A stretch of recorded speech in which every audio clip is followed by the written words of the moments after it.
Hi, students. It's me, Ms. Miles, and thanks for stopping by the Miles Ahead classroom.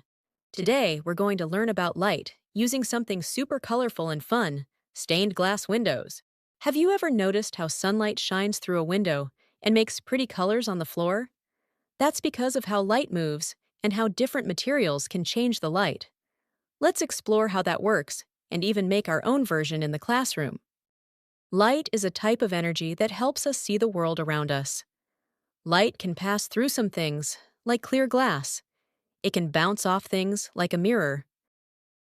Or it can be blocked, like when you stand in front of a lamp and make a shadow. Stained glass windows use colored glass to change the light. When sunlight shines through, it makes beautiful colors on the walls or floors. This is called transmitting light. The light passes through the glass, but the glass colors it. Now, let's look at how stained glass works.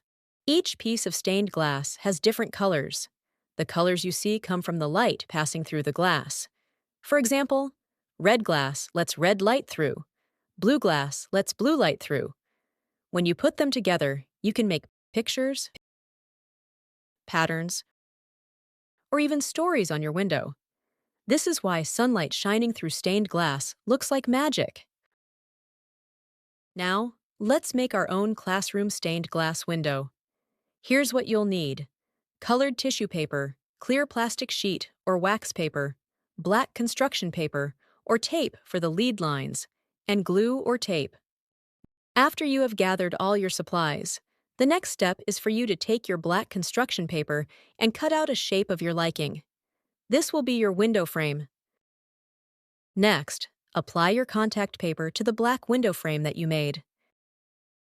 Then, take small pieces of colored tissue paper that you have already cut into squares or rectangles. Place the tissue paper on the sticky side of the contact paper. Don't forget to overlap the colors to make the window bright and colorful. Keep filling the open space until the whole window is covered. Once that is done, seal the tissue paper by covering it with contact paper. Lastly, cut and trim any excess tissue paper that is hanging outside the window frame. Now, you can hang your stained glass in a sunny window and watch the colors shine on the wall or floor. So today we learned: 1. Light is energy that can pass through, bounce off, or be blocked. 2. Stained glass changes light and shows us beautiful colors. 3. We can make our own stained glass windows with simple materials. And students, remember, science is everywhere, even in windows. Keep looking for ways light moves around you every day. Thanks for stopping by the Miles Ahead classroom today, students. And remember, because you stopped by, you are already miles ahead. See you next time, students. Bye.